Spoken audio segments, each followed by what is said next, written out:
የጠንብ ዘር አንገትህን ቁርጬ ማለት ነው። ወደ ኋላ ነበር እንደዚህ ቁላን ቁርጬ አፍ ውስጥ ቆትቼ አንገትህን ቁርጬ ነበር እዛ መከትፍ ባህር ውስጥ አንተ ጥንብ። ሌላ የለሽም ጨረሽ? እሺ። እና መልአኩ ጅብሪል ይቅር ብዬሻለሁ፣ ሁላችሁን ስሙት፣ ይቅር ብዬሻለሁ። እሺ። እና አሁን እዚህ መልስ አታፍርም እንዴ? የክርስቲያን ስጋ ይበላ እያልክ እሺ። ደንቆሮ ሌላ የለ።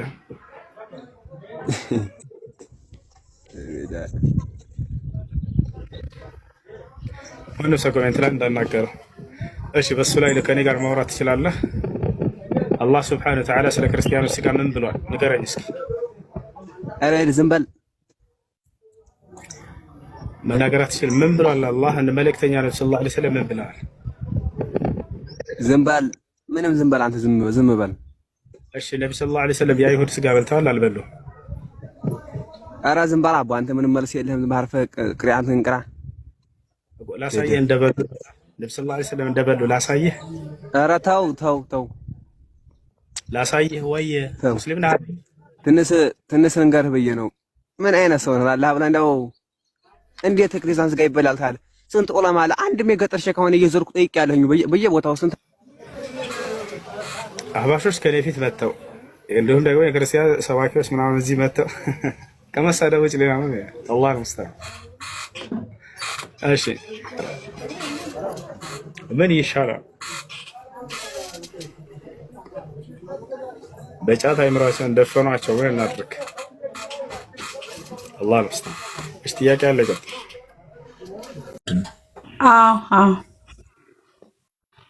ከወለደች በኋላ በእርግዝና ላይ ያለች ንካ አይታሰርም።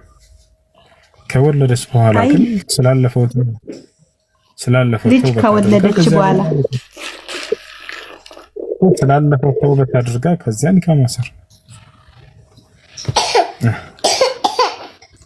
እኮ። ከዛ ጋር በምን አይነት መልኩ ነው ማሰር የምትችሉ? ከወለደች በኋላ ነው ማሰር የምትችሉ ወይስ እንዴት ነው? አዎ ከወለደች በኋላ። እሺ አመሰግናለሁ። አይሽ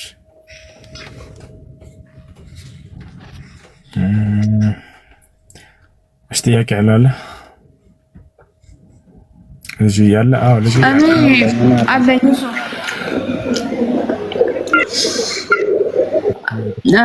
በእንትን በእስልምና የጎረቤት ሀቅ ይጠበቅ ይባላል እና ከራስ የበለጠ የጎረቤትህን ሀቅ ጠብቅ ይላል እና ያ ጎረቤት የኛን ሀቅ ካልጠበቀ ምን ማድረግ ነው ያለብን? የኛን እንትን ካልጠበቀ እኛ ለሱ የሱን ሀቅ መጠበቅ አለብን ወይ? እሺ ክፉዎችን በደግ መልሷቸው የሚባል ነገር አለ። ነቢያችን ሰለላሁ ዐለይሂ ወሰለም አሕሲን ኢላ መን አሳአ ኢለይከ አሉ። ወደ አንተ ክፉ ያደረገብህን አንተ ወደ እርሱ መልካም ስራለት አሉ። ያ ሰላም! ራሳቸው ነቢ ሰለላሁ ዐለይሂ ወሰለም በዚህ ባህሪ ይኖሩ ነበር። አዎ ማስረጃ ሱኢለት ኡሙል ሙእሚኒን ዓኢሸተ ረዲየላሁ ዐንሃ ፈቂለ ለሃ ያ ኡሙል ሙእሚኒን አኽቢሪኒ ዐን ሲፋት ነቢ ዐለይሂ ሰላቱ ወሰላም ፈቃለት ረዲየላሁ ዐንሃ وعن جميع زوجات النبي عليه الصلاة والسلام ما كان النبي صلى الله عليه وسلم يرد السيئة بالسيئة ولكن كان يعفو ويصفح. يا سلام! يمدانك إلى البحر علم يتعرضوا ستكبوا زي نبياتنا صلى الله عليه وسلم እናታችን አይሻ ተጠየቀች። ከሚስት በላይ ማንም የባልን ባህሪ የሚያውቀው የለም አይደል? ሁሉ ነገርህን ሚስጥርህን የምታውቀው ማነች? ሚስት ናት። ስለዚህ ነብያችን ሰለላሁ ዐለይሂ ወሰለም እንዴት ነበር ባህሪያቸው ተብላ እናታችን አይሻ ተጠየቀች። አድሚኖች ምን ሆናችሁ? እሺ እናታችን አይሻ ተጠየቀች። አንቺ የነብዩ ሰለላሁ ዐለይሂ ወሰለም ሚስት እናታችን ሆይ አላት። እንደው የነብዩ ሰለላሁ ዐለይሂ ወሰለም ባህሪ ምን ነበር እስኪ ንገሪኝ ስትባል ክፉን በክፉ አይመልሱም፣ ነገር ግን ክፉን በደግ ይመልሱ ነበር ብላ ተናገረች። ቀጥል ልጆች አንድ ጊዜ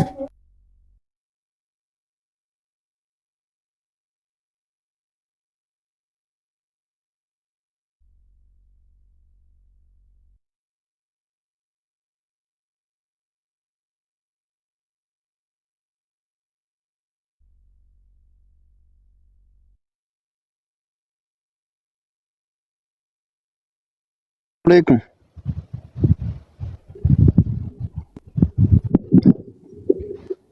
زهراء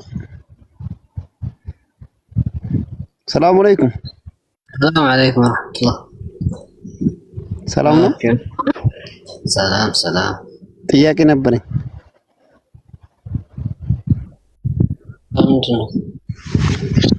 የሐቂቃ ጉዳይ ነበር። የኒካህ ጉዳይ? የሐቂቃ طيب ይቻላል? طيب ችግር የለውም። በስ ፈታው አንሰጥም፣ ግን ይሄን ቀላል ስለሆነ ኢንሻአላህ ምን ተባበራለን የምናውቀው የሰማነው ከሆነ ከዑለሞች ቀጥል። ልጄ አሁን 7 ዓመት ሆኗታል። ኢንሻአላህ ማሻአላህ። አሁን እንዴት ነው ሐቂቃ አላረኩላትም እስካሁን ድረስ ወንጀል ይሆናል ወይስ? ወንጀል አይሆንም ኢንሻአላህ። አሁን ታደርጋለህ፣ ችግር የለውም ባገኘህበት ጊዜ ኢንሻአላህ ችግር የለውም ይላሉ ዑለሞች። አሁን አንድ ሰው በቻለው ጊዜ የቻለ ነው እንጂ ግዴታ አይደለም። ስለዚህ አሁን ከቻልክ አሁንም ታደርጋለህ ይላሉ ኢንሻአላህ።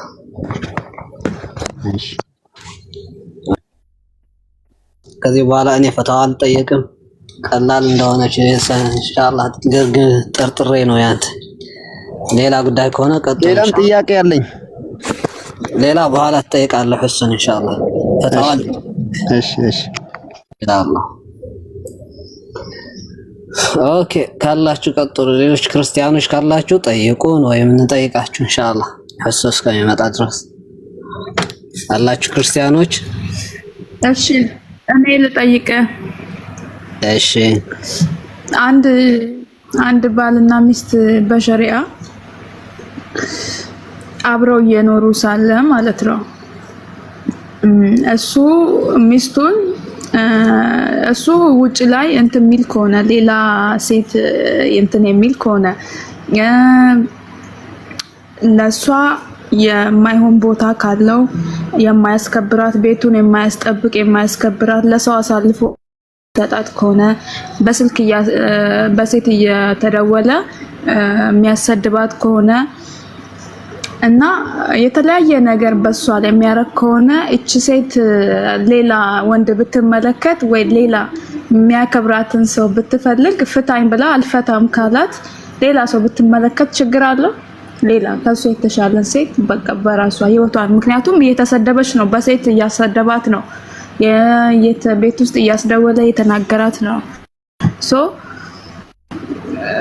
እስቲ ይሄንን ንገረኝ እስቲ። መጀመሪያ በእስልምና አንድ ባል ሚስት ያለው ባል ዝሙት ማድረግ ከትላልቅ ወንጀሎች አንድ ነው።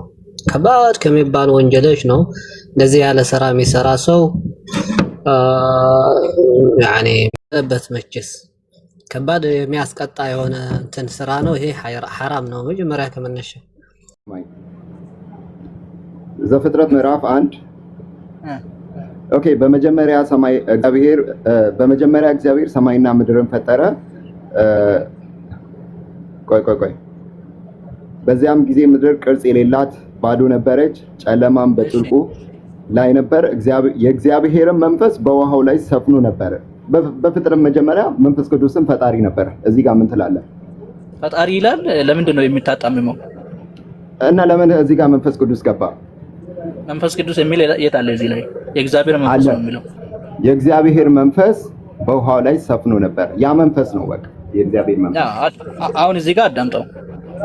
እኔ የጠየቅኩ መጽሐፍ ቅዱስ ላይ መንፈስ ቅዱስ አምላክ የተባለበት ቦታ የለም ነው ያልኩት። አለ እሱን እኔ ያሳያለሁ። አንተ ግን አዳምጠኛ እኮ አወራ። አዳምጠኝ። ኦሪት ዘፍጥረት ምዕራፍ 1 ላይ መንፈስ ቅዱስ አምላክ ነው አይልም። መንፈስ ቅዱስ አምላክ ነው የሚል ኦሪት ዘፍጥረት ላይ ከነጭራሽ የለም። ምንድነው ያለው እዚህ ላይ ከተባለ አዳምጠኛ ልጨርስ። ለምን እየሰማሁ ነው እኮ ስማ፣ አውራ። ቆይ እያልኩ ስለነበር። እሺ ምድርም ባዶ ነበረች፣ አንዳችም አልነበረባትም፣ ጨለማም በጥልቁ ላይ ነበር ይላል።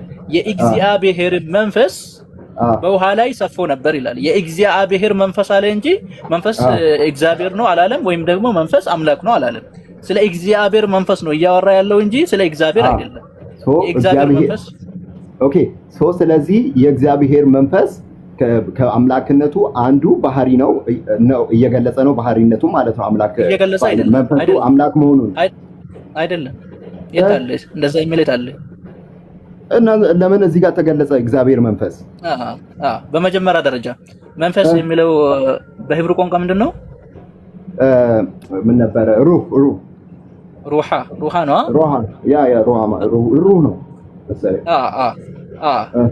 ይሄ እዚህ ጋር ተመልከት። መንፈስ፣ ኒፋስም ሊሆን ይችላል። እያወራ ያለው ስለ ኒፋስ ነው ብሎ እየተረጎመዋል አይሁዶች። በዛ መልኩ ነው የተረጎሙት። ኒፋስ ማለት ነው እግዚአብሔር ኒፋስ ማለት ንፋስ ሳይፈጠር በፊት ንፋስ። አዳምጠኝ። ሰማይ እኮ ተፈጠረች ገና። ሰማይ ተፈጥራ ነበር። አዳምጠኝ ልጨርስልህ። ሰማይ ተፈጥራ ነበር። ሰማይ ነው የሚቀድመው። ከዛ በኋላ ደግሞ ምድር ባዶ ነበረች፣ አንዳችም አልነበረባትም። በጥልቁ ላይም ጨለማም በጥልቁ ላይ ነበር። የእግዚአብሔር መንፈስ አለ በምን ላይ ነበር? በውሃ ላይ። በውሃ ላይ የሚኖረው ንፋስ እንጂ እግዚአብሔር ውሃ ላይ ምን ይሰራል? ለምን የእግዚአብሔር ንፋስ አላለም? የእግዚአብሔር መንፈስ ነው እኮ የሚለው ብሎ አላ ሩሃ ላይ። በአማርኛ የተረጎሙ ሰዎች ናቸው የእግዚአብሔር መንፈስ ያሉት እንጂ ሩሃ ነው የሚለው። ሩሃ ደግሞ ንፋስ ነው አይደለም። አባት ተረዳኝ። የእግዚአብሔር መንፈስ ይሄ ከእግዚአብሔር ከአምላክነቱ ባህሪው አንዱ የእግዚአብሔር መንፈስ አንድ ባህሪው ነው። ይሄ እስኪ ቀላል ጥያቄ ልጠይቅ።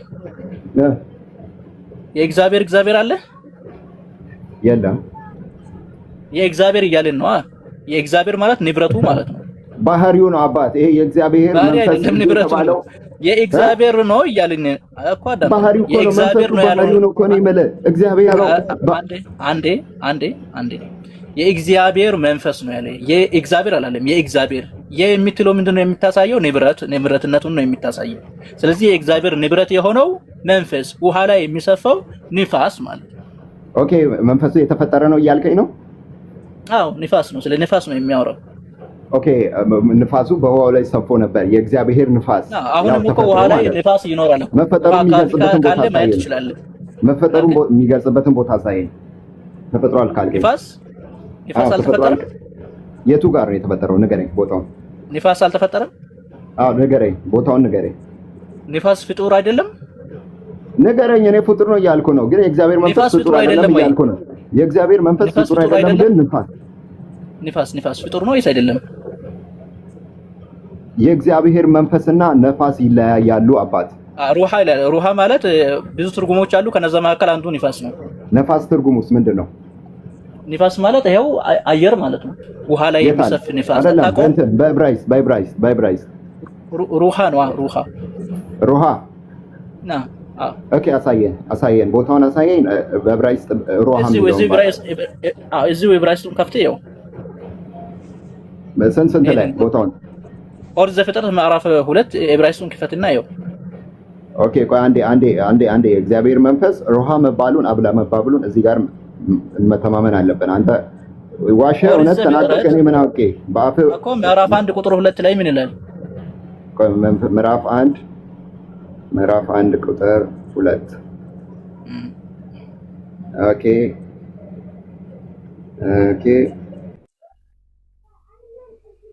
ትርጉም ላሳየው አለ። ምን ብለው ዋይንድ ብለው ተረጎሙት? የባይብል ሂብሩ የራሳቸው የአይሁዶች መጽሐፍ ስታየው ምን ብለው ተረጎሙ? a wind from God ዋይንድ ይላል በአይሁዶች ትርጉም ላይ። መንፈስ የእግዚአብሔር መንፈስ ተብሎ የተተረጎመው በአማርኛ ትታያለች። እስቲ ቆይ አተልቁት እስቲ አሳየኝ። የታል? ትልቁ ላይ አድርጉኝና ላይ ያየዋለሽ ጀነሲስ እዚህ ላይ ሚኖቹ ታሉ ትልቁ ላይ አድርጉ። ኦኬ ታያል ጀነሲስ ጀነሲስ ይታየኛል። ኦኬ አሁን እዚህ ላይ ተመልከት። طيب a wind from God ታያል። ኦኬ ንፋስ ይታያል ወይስ አይታየም? አንዴ እያየሁት ነው። ንፋስ የቱ ጋር ነው? ንፋስ የሚለው ፓርት ቁጥር 2 የእግዚአብሔር መንፈስ የሚለው እዚህ ለሂብሩ ቋንቋ የዓረብ የአይሁዳውያን መጽሐፍ ላይ ምን ብለው ተረጎሙት? ወደ እንግሊዝኛ የተተረጎመ ሂብሩ ባይብል አለ የአይሁዳውያን። ከእግዚአብሔር መንፈስ ወይ ደግሞ የእግዚአብሔር ንፋስም በውሃው ላይ ይንቀሳቀስ ወይም ይዋኝ እንደነበረ ገለጹት። ኦኬ ስለዚህ አንዴ እንትኑን ሂብሩ ቼክ እያደረኩ ነው። አንዴ በመጽሐፍ ቅዱስ ላይ ሂብሩ ችግር የለውም ቼክ አድርጎ። ትርጉሙን እኔ ከፈለክ እነግርሃለሁ። ምንድነው ብሪዝ ተብሎ ተተርጉሟል፣ ዊንድ ተብሎ ተተርጉሟል፣ ስፒሪት ተብለዋል። 3 ትርጉሞች ነው ያሉት። ግን የአይሁዶቹን ትርጉም ስትመለከተው ምን ብለው ነው ያስቀመጡት? ዊንድ ብለው ነው ያስቀመጡት፣ ንፋስ ማለት ነው። ያ ንፋስ የምትለው እኮ አንተ ስትተረጎመው በእንግሊዘኛው ነው። እኔ አይደለም የተረጎምኩት፣ አይሁዶቹ ነው የተረጎሙት እንደዛ። ኦኬ ይተርጎም። እሺ አሁን እዚህ ጋር እሱን ትተን እንለፍና አሁን ስትሮንግ ነምበሩን ማየት ትችላለህ። ስትሮንግ ነምበሩን ከፈለክ እነግርሃለሁ። 7307 ተመልከት። አንተ ነህ እሺ። አሁን የእግዚአብሔር መንፈስ ንፋስ ነው ብለህ ያመንከው፣ እኔ ግን የእግዚአብሔር መንፈስ እኔ አይደለም ፈጣሪ እንደሆነ ነው እኔ የማምነው። እሱን ቀጥልሽ። አሁን ወደ አንተ ራሱ ምሁራን ንፋስ ብለው ተርጉመውታል። እሱ የሰው ልጅ አእምሮን የተረጎመው እግዚአብሔር ራሱ የኔ መንፈስ ብሎ ካጻፈ በሙሴ በኩል አድርጎ ካጻፈ እኔ የእግዚአብሔር መንፈስ ነው ብዬ ነው ማምነው። ይሄን ንፋስ ነው ብዬ አላምንም እንዳንተ። አሁን እዚህ ጋር እኮ መረዳት ያለብህ አሁን ነጥቡን እንቋጨው። እንዴት ነው የምንቋጨው መሰለህ? አንደኛ ሩሃ የሚለው 3 ትርጉሞች አሉት። እሺ አንዱ ትርጉም ምንድነው? ንፋስ ነው። ሌላኛው ትርጉም ደግሞ እስትንፋስ ነው። ሌላኛው ትርጉም ደግሞ መንፈስ ነው። 3 ትርጉሞች አሉት። ኦኬ ከ3ቱ ትርጉሞች ከአውዱ ጋር የሚሄደው የትኛው ነው ከተባለ ንፋስ የሚለው ነው ከአውዱ ጋር የሚሄደው። ለምን ከተባለ አውዱ እያወራ ያለው መጀመሪያ እግዚአብሔር በመጀመሪያ ምድርና ሰማይን ፈጠረ ያለ ስለ ፍጥረት ነው እያወራ ያለው። ስለዚህ ምድርና ሰማይን ፈጠረ ካለ በኋላ ምድርም ባዶ ነበረች፣ አንዳችም አልነበረባትም፣ ጨለማም በጥልቁ ላይ ነበር ብሎ ምድር ላይ ስለነበሩ ፍጥረታት ነበር እያወራ የነበረው። ከዛ የእግዚአብሔርም መንፈስ ስለ የእግዚአብሔርም ንፋስ ውሃ ላይ ሰፎ ነበር አለ። የእግዚአብሔር ንፋስ ማለት ውሃ ላይ ሊኖር የሚችለው ራሱ እግዚአብሔር የሆነው አካል ሳይሆን ከፍጥረት መካከል አንዱ የሆነው ንፋስ ማለት ነው። አንድ እሱ ነው። ሁለተኛ ልጨርስልህ። እሺ በአንተ አተረጓጎም ራሱ መንፈስ ቅዱስ ነው ብለን ብንወስድ ራሱ እዚህ ጋር አሁን መንፈስ ቅዱስ አምላክ መሆኑን ወይም እግዚአብሔር መሆኑን የሚያሳይ ምንም ነገር የለም። አውዱ ላይም የለም፣ ጥቅሱ ላይም የለም። ኦኬ አንተ አሁን የምትረዳው ነፋስ ነው ብለህ ነው። እሺ በኢየሱስ ክርስቶስ በኩል የተላከው መንፈስ ቅዱስስ ምንድነው ብለህ ነው የምትተረጉመው? የእግዚአብሔር ኃይል ነው።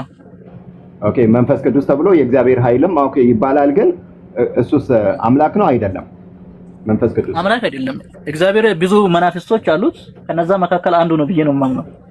ኦኬ የእውነት አምላክ አለ እኮ መንፈስ ቅዱስን የእውነት አምላክ አለ። እውነቱን የሚያሳያችሁ የእውነት አምላክ ብሎ ለደቀ መዛሙርቱ አወራ። እንዴት ነው ይሄንን አምላክ ምኑ ጋር ነው የእውነት አምላክ ያለው? መንፈስ ቅዱስን የእውነት አምላክ ያለው ምኑ ጋር ነው? ኦኬ ዮሐንስ ወንጌል ላይ ሲያወራ እሱ አለ። እሱም ቦታውን አሁን አላወራም፣ ግን አሁን እሺ እናወጣለን። ቆይ አንዴ የእውነት መንፈስ ነው ያለው እንጂ የእውነት አምላክ አላለም። ኦኬ የእውነት መንፈስ ማለት ከሐሰተኛ መንፈስ ተቃራኒ የሆነ ማለት ነው።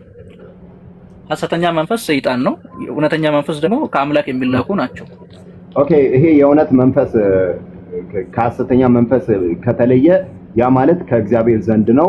ያ ራሱ የእግዚአብሔር ባህሪ ያለው ማለት ነው። እግዚአብሔር ነው ማለት ነው አይደለም። ከእግዚአብሔር ዘንድ ነው ማለት እግዚአብሔር ማለት አይደለም። ከእግዚአብሔር ዘንድ የተላከ እውነተኛ መንፈስ ማለት ነው። ከእግዚአብሔር ዘንድ ኢየሱስም እኮ ተልኳል፣ መንፈስ ቅዱስም ተልኳል። እና ማን ነው ለተለይ ነው? ዮሐንስም ከእግዚአብሔር ዘንድ ነው፣ ነቢያትም ከእግዚአብሔር ዘንድ ነው የሚላኩት።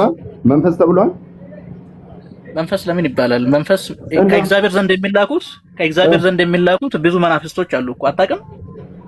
ኦኬ ዮሐንስ ወንጌል ምዕራፍ ዮሐንስ ራእይ ላይ ወደ 7 መናፍስቶች እንዳሉ ተጠቅሰዋል። እነዛ 7 ናቸው። ስለ ቤተክርስቲያን ነው የሚያወራው። አንተ ስለ ቤተክርስቲያን አይደለም። የእግዚአብሔር መናፍስት እግዚአብሔር ፊት ለፊት ያለው የእግዚአብሔር መናፍስት ብለው 7 መናፍስት ቤተክርስቲያንን ነው የሚወክሉት። አንተ እግዚአብሔር ፊት ለፊት ካሉ በእግዚአብሔር ዙፋን ፊት ለፊት ያሉ 7 መናፍስቶች አሉ። ቆይ እና ዮሐንስ ወንጌል ላይ ኢየሱስ ክርስቶስ የላከው መንፈስ ቅዱስ እሱ አምላክ ነው አይደለም? አይደለም፣ አምላክ አይደለም። እና ምንድን ነው?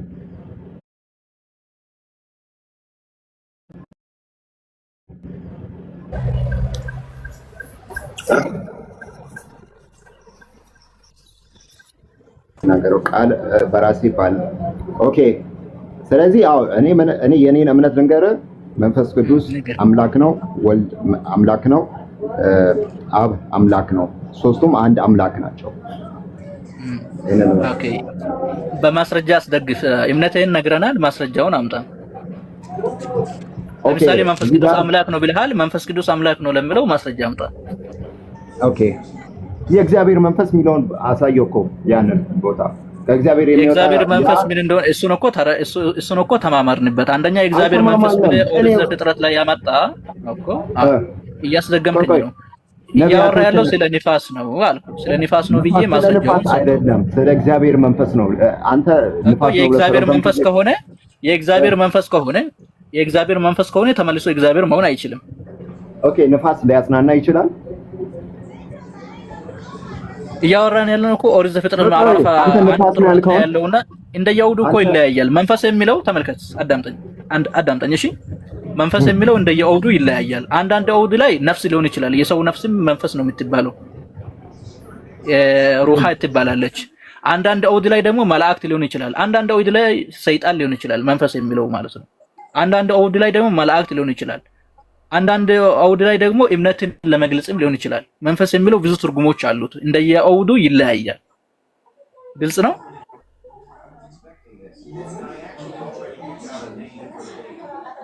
አቢ አለ ማሂሮ ሰላም አለይኩም።